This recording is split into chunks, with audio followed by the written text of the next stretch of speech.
Hello, अस्सलाम वालेकुम। मैं प्रोफेसर शमीम अहमद अपने यूट्यूब चैनल पर आप लोगों से मुखातिब हूँ। आज की बात में मैं कुछ मुस्लिम रिलेटेड इश्यूज पर बात करूँगा। उनमें एक तो जो इंस्टेंट ट्रिपल तलाक थी, जो नो डाउट गवर्नमेंट ने बैन किया है, उसके ऊपर। दूसरा, जो हस्बैंड की डेथ के बाद लेडीज़ के लिए इद्दत का जो प्रोविज़न है उस पर बात करूँगा। और तीसरा, जिस पे मैं पहले भी कई बार बोल चुका हूँ, बैंक इंटरेस्ट की बात होगी। तो let us start from the first, triple तलाक। देखिए, ये इंस्टेंट ट्रिपल तलाक का कुरान के अंदर कहीं भी जिक्र नहीं है, और कुरान के अंदर पूरा प्रोसीजर दिया है किस तरह से तलाक हो। लेकिन मुसलमानों के कुछ सेक्ट्स के अंदर ये इंस्टेंट तलाक चलती रही, और यहाँ तक लोगों ने फतवे दिए कि अगर कोई नींद में कह दे, शराब पी कर कह दे, टेलीफोन पे तलाक कह दे तो तलाक हो जाती है। फिर ये कि अगर कोई उसे नहीं मानता तो वो जो समाज उसके चारों तरफ है वो मजबूर कर देते थे उन्हें करने के लिए। तो सवाल ये है कि जब ये कुरानिक नहीं था तो ये क्यों चला। आपने गवर्नमेंट को एक मौका दिया, गवर्नमेंट पार्लियामेंट में एक्ट लाई, आपकी बदनामी हुई, टीवी वीडियो हर जगह आया, और फाइनली उन्होंने बैन किया। जबकि हम कहते हैं ये हमारा पर्सनल रिलीजियस मामला है, तो हमें खुद आगे आना चाहिए था। दरअसल जो मैं समझता हूँ, इसके पीछे जो है कुछ लोगों का इंटरेस्ट था। वो इंटरेस्ट यही था हलाला, जो कि गैर इस्लामिक है, कि साहब किसी ने शराब पिए हुए या धोखे से तलाक किया तो उससे कहते थे ये हमारे सोकाल उलमास, not all but majority of them, कि कोई बात नहीं, आप हमसे हलाला कर दीजिएगा, 2 दिन हमारे साथ रहेंगे, उसके बाद हम तलाक दे देंगे। ये इस्लाम में है ही नहीं है। खैर, इस पर मैं पहले भी बोल चुका हूँ, सब लोग जानते हैं। तो इसके पीछे जो इंटरेस्ट था वो हलाले वाला था कि एक 80 साल 70 साल के आदमी को 18-20 साल की लड़की अवेलेबल हो जाती है 2 दिन के लिए। बहुत कड़वी है लेकिन सच है। कुछ जगहों पर तो बोर्ड्स लगे हुए हैं कि यहाँ हलाला होता है। कहाँ ले जा रहे हैं आप दीन को। चलिए, उसके बाद हम आते हैं इद्दत। जो हस्बैंड की डेथ के बाद जो इद्दत है उसके पीछे स्पिरिट क्या है, किस वजह से ये रखी गई, इसे समझ करके तब इद्दत को अप्लाई करना चाहिए। दरअसल बात यह है कि मान लें एक यंग लेडी है जो प्रोडक्टिव स्टेज में जो बच्चे पैदा कर सकती है, उसका हस्बैंड की डेथ हो गई। अगर वो डेथ के 10 दिन बाद या 1 महीने बाद या 2 महीने बाद शादी कर लेती है और वो प्रेग्नेंट होती है, तो ये तय करना कि वो बच्चा जो पेट में है उसके पहले मियाँ का है या नए शादी के बाद है, बड़ा मुश्किल है। तो पेरेंटहुड का मामला आ जाता है। लिहाजा एक प्रोविज़न रखा कि 4 महीने के लिए वो आइसोलेशन में घर ही के अंदर रहेगी, जो किसी मर्द से गैर महरम से वो मिलेगी नहीं, जिससे 4 महीने के बाद ये अंदाज़ा हो जाता है कि वो प्रेग्नेंट अगर है तो वो क्लियर हो जाता है, और वो सर्टेनली पेरेंटहुड तय हो जाती है कि जो पहले हस्बैंड थे लेट जिनकी डेथ हो गई वो बच्चा उनसे है। कोई कन्फ्यूजन नहीं रहता। 4 महीने में हर चीज़ क्लियर होती है। उसके बाद वो बाहर आ जाती है और चाहे तो दूसरी शादी कर सकती है अगर अवेलेबल। ये इसके पीछे था। लेकिन हमने इसे ऐसा इस्लामिक कानून बना के लोगों के सामने हमारे उलमाओं ने प्रेजेंट किया जैसे कि इद्दत नमाज की तरह से कंपलसरी फ्राज है।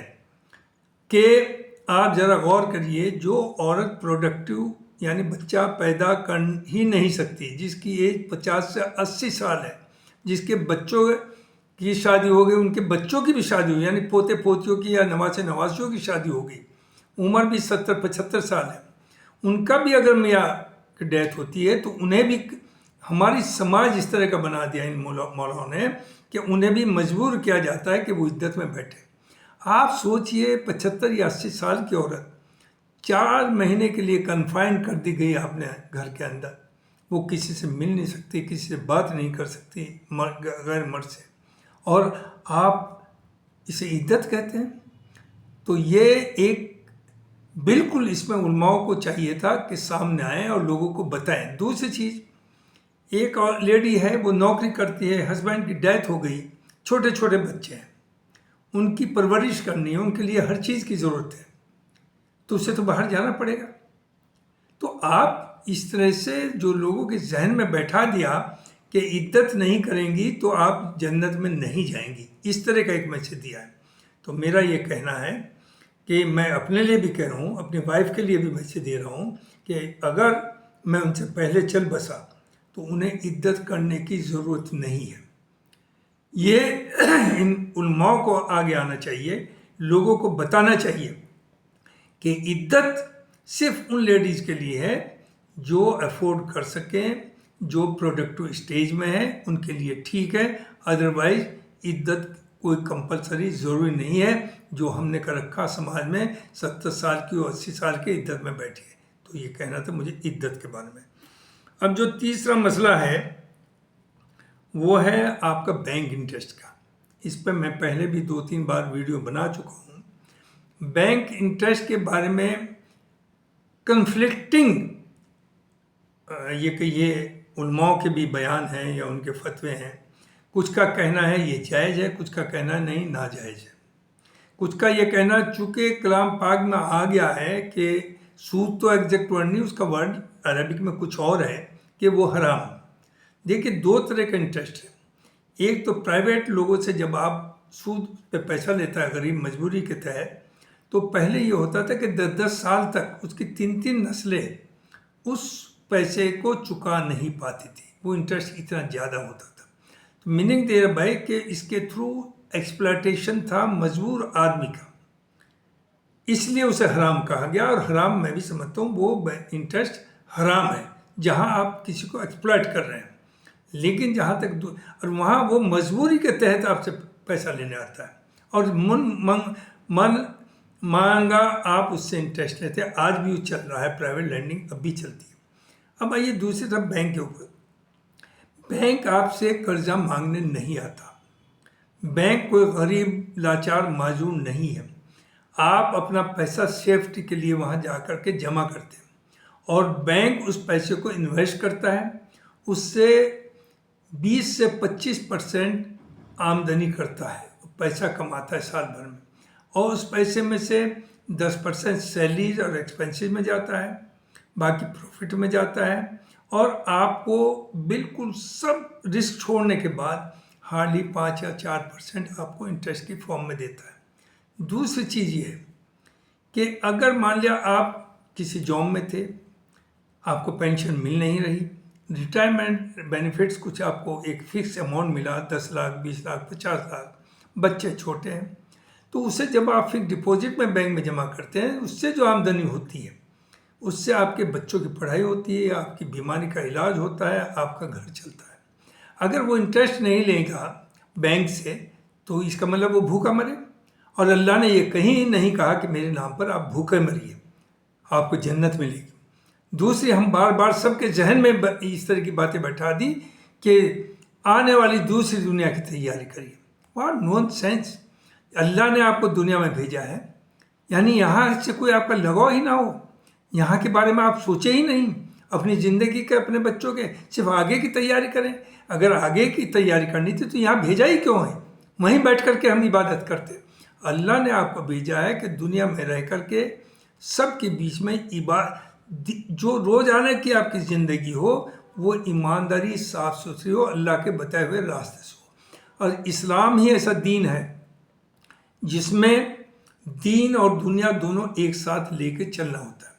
क्रिश्चियंस में है, देखिए, जो रिलीजियस उनके पादरीज होते हैं वो शादी नहीं करते, जो कि अननेचुरल है। आपका नॉन मुस्लिम हिंदूज में बाय एंड लार्ज अब तक ये होता था, अब भी कुछ लोग करते हैं कि जब 60-65 साल के हो गए वो एक अपना लोटिया लेकर के, अपना छोटा सा सूटकेस लेकर के वो जंगलों में चले जाएं और वहाँ तपस्या करें। ये कंसेप्ट है। कि तभी आपको मुक्ति मिलेगी। लेकिन आपके यहाँ टिल डेथ, दुनिया को मैं अच्छी तरह रहना, लोगों के साथ अच्छी तरह इंसानियत की तरह बिहेव करना, यही सबसे बड़ा दीन है। तो ये जो बता दिया क्या कि बैंक का इंटरेस्ट हराम है, बैंक का इंटरेस्ट मैं कहता हूँ बिल्कुल हराम नहीं। कुछ लोग क्या कहते हैं कि ले लीजिए लेकिन उसे बांट दीजिए और उसका कोई आपको सवाब नहीं मिलेगा। अरे सवाब आप हर चीज़ लालच से जोड़ देते थे, यानी आप आगे की तैयारी की बात कर रहे हैं। आप उस पैसे को अपने बच्चों का, अपना घर का सुधार करिए, नथिंग रॉन्ग। हाँ, किसी को प्राइवेटली आप पैसा दें और उससे नाजायज़ तरीके से आप प्रॉफिट करिए, उसे जो कहिए वो करें, वो हराम है। दूसरी चीज़, आप बार बार कहते कि वो कोई भी पैसा कमाना उस तरीके से जिसमें कोई रिस्क ना हो, वो हराम है। What is this? बैंक में देखिए तो सबसे बड़ा रिस्क है। जो बैंक फेल हो जाते हैं, जो बैंक करप्ट हो जाते हैं बैंक, उसमें क्या है, अगर आपके 100 करोड़ भी जमा हैं तो सिर्फ आप 5 लाख रुपया आपको मिलेगा, 5 लाख से ज़्यादा नहीं मिलता। तो इससे बड़ा रिस्क कौन से बिजनेस में है कि जहां आपके अगर 50 करोड़ भी हैं तो आपको सिर्फ 5 लाख मिलेगा। और ऐसा नहीं हो रहे, ना जाने कितने बैंक तबाह हो गए और लोगों का पैसा नहीं मिला। तो ये जहाँ तक अगर आप ये भी कहना चाहते हैं कि वहाँ वो आमदनी हराम है जहाँ कोई रिस्क ना हो, बैंक में तो रिस्क भी बहुत बड़ा है। इतना बड़ा रिस्क है कि किसी और बिजनेस में इतना बड़ा रिस्क है ही नहीं। तो मेरा ये कहना है कि इस बारे में मुसलमानों को बार बार सोचना चाहिए, आपस में डिस्कशन करना चाहिए और इन उलमाओं के चक्कर में ज़्यादा ना रहिए। इन उलमाओं ने हमेशा जो किया है, कम्युनिटी को डिवाइड किया है, हैट्रेड क्रिएट की है। मदरसे बहुत ज़रूरी है, मैं इससे इत्तफाक करता हूँ, वहाँ एक दीनी तालीम दी जाती है, लेकिन डिफरेंट सेक्ट्स ने डिफरेंट मदरसे बना रखे हैं और वहाँ से जो बच्चे बाहर निकलते हैं उनके दिलों में दूसरे सेक्ट्स के बारे में इतनी हैट्रेड क्रिएट करके आप निकालते हैं कि समाज आपका बटा हुआ है। सबसे बड़ी इस्लाम ने दी है इंसानियत की। दूसरी चीज़ जो मैं बार बार पहले भी कहा, इस्लाम क्या है? इस्लाम में 3 चीज़ें हैं। पहली वहदत, अल्लाह एक है। दूसरी पैगंबर, जो अल्लाह का पैगाम लेकर के आते थे हमारे पास, वो है हमारे नबी पैगंबर। तीसरी चीज़ है the Quran, the words of Allah. जो पैगाम आते थे वो जो लिखे गए लिखी फॉर्म में, उसे हम कहते हैं कुरान, द होली कुरान। और ये कहा कि ये होली कुरान ही थ्रू आउट लाइफ, पूरी जब तक दुनिया रहेगी, यही आपकी एक गाइडेंस रहेगी। इससे ना कोई इसमें प्लस कर सकता है, ना कोई माइनस कर सकता है। लिहाजा दीज आर द 3 थिंग। तो अब रही सवाल वो शिया सुन्नी, देवबंदी, बरेली, इसे तीनों मानते हैं। बौरों को आप, मुझे अनफॉर्चुनेटली कहना पड़ रहा है कि बौरों का तो कभी जिक्र ही नहीं करते ये मुसलमान।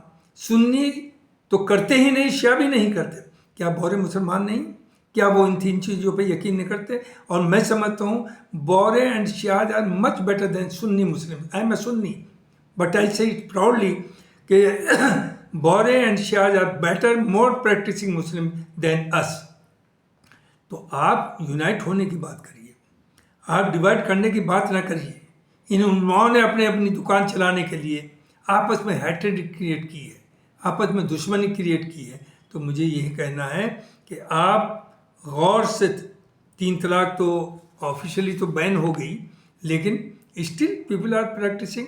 तो ये हराम है 3 तलाक, ये इस्लाम का हिस्सा नहीं है, ये कुरान का हिस्सा नहीं है। इसी तरह से जो आपकी इद्दत है, वो इद्दत सिर्फ उनकी है जो प्रोडक्टिव स्टेज में है, जिनका ये होता है कि प्रेग्नेंट हैं या नहीं हैं, जिसका 4 महीने में पता चलता है।